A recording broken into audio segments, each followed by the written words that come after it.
11 xubnood oo aqalka sare ah ayaa maanta lagu doortay magaalada Garowe. Waxay 4 sano ay soo aadan matali doonaan maamul goboleedka Puntland. Labada dhinac ee Puntland iyo Somaliland waa labada haysata kuraasta ugu badan ee aqalka sare marka la barbar dhiga maamulada kale. Doorashada maanta waxaa ku soo baxay dhammaan 11 xubnood ee aan idinku sheegnay warbixinteeni shalay.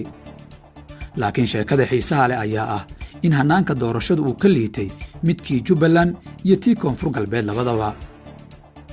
xubnaha maanta qaatay kuraasta aqalka sare ee Puntland ayaa kala ah: 1. Cabdiraxmaan Maxamed Maxamuud Faroole oo ka guuleystay Maxamed Cusmaan Colaad. 2. Maxamed Cali Yuusuf Gaagaab oo ay u tanaasushay Kawsar Cabdullaahi Xirsi. 3. Maxamed Cabdi Cismaan Majiino oo u tanaasulay Maxamed Geedi Maxamuud. 4. Cabdullaahi Cali Xirsi Timcadde oo u tanaasulay Cabdullaahi Maxamed Xaashi. 5. Cabdisamed Yuusuf Maxamed Abwaan oo u tanaasulay Ismaaciil Mire. 6. Daahir Ayaanla Siciid oo u tanaasulay Maxamed Cumar Maxamed. 7. Farxaan Cali Xuseen oo ay u tanaasushay Hodan Isxaaq. 8. Zeynab Ismaaciil Maxamed oo ay u tanaasushay Aamine Jaamac Ibraahim. 9. Cabdiqani Geele Maxamed oo u tanaasulay Cabduqaadir Maxamed Yuusuf. 10. Samiire Maxamuud Xaaji Cawad oo ay u tanaasushay Naciime Axmed Bakar. 11. Sareeda Maxamed Xasan oo ay u tanaasushay Fartuun Yuusuf Jaamac. wixii maanta ka dhacay baarlamaanka Puntland waxay si weyn tusaale uga bixinayaan nooca doorasho ee 2021 iyo hogaaminta Siciid Cabdullaahi Dani. dhammaan musharaxiintii malxiiska ahaa ayaa u tanaasulay xubnihii uu soo qortay musharax Siciid Cabdullaahi Dani.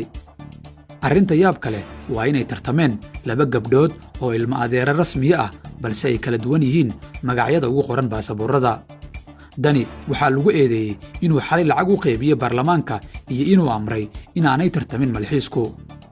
mudane ka tirsan baarlamaanka Puntland oo diiday inaan magaciisa xigana wuxuu adduunka TV u sheegay sababta ay xubnaha malxiiska u tanaasuleen inay tahay amar ka yimid Dani oo ka baqay in baarlamaanku ballanka uga baxo. musharax Dani waxaa kaloo la sheegay inuu bixiyey lacagta isdiiwaangelinta ee musharaxiinta uu rabay inay soo baxaan iyo malxiiskooda. waa hogaamiye goboleedka labaad ee sidaas sameeyey kadib Axmed Madoobe. waxaa la aaminsan yahay inay lacagtaasi isku meel ka timid. Dani wuxuu Puntland ka soo qaatay 11 cod oo uu hubo inay u codayn doonaan maalinta doorashada ayuu yiri xildhibaankaas. Cabdiraxmaan Faroole baa laga yaabaa inuu aragti kale la yimaado, laakiin dhammaan xubnaha kale waa kuwa ka mid ah xukuumadda Siciid Dani, kuwa ay xidid yihiin iyo kuwa laga yahay damiin siyaasadeed. haddaba aan dib idin xusuusinno 4 sano ka hor iyo doorashadii aqalka sare ee Puntland si aad u heshaan cabirka hogaamineed ee Siciid Dani oo doonaya inuu noqdo madaxweynaha Soomaaliya.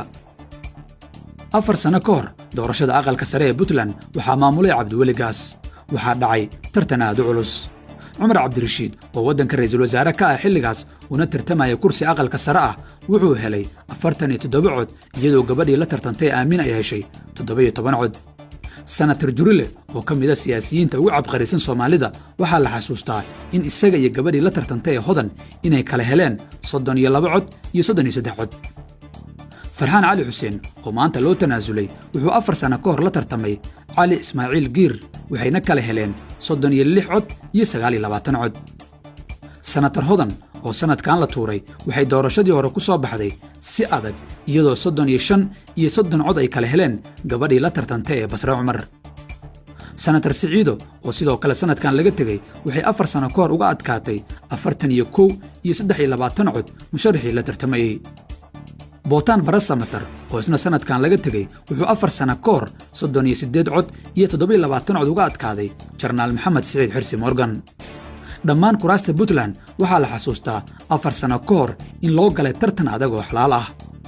Cabdiweli Gaas wuxuu qiimo u yeelay doorashada iyo matalaadda Puntland 4 sano ka hor. 4 sano kadib dadka reer Puntland waxay maanta markhaati ka noqdeen xulasho loogu magac daray doorasho. fahamka ugu fudud waa farqiga hogaamineed ee u dhexeeya Cabdiweli Gaas iyo Siciid Cabdullaahi Dani. sida muuqata hogaanka maamul goboleedyadu waxay sameynayaan wax walbo ay farmaajo ku eedeyn jireen, waxayna u muuqdaan farmaajo aan awood haysan, balse wax intaan ka badan ayaa la aaminsan yahay inay samayn lahaayeen. sida uu doorashada aqalka sare u maareeyay Siciid Cabdullaahi Dani waa hordhaca waxa ka soo socda doorashada aqalka hoose haddii aanay hadda kor u hadlin dhinacyada doonaya inay ka qayb galaan doorashada 2021. maxay kula tahay adiga?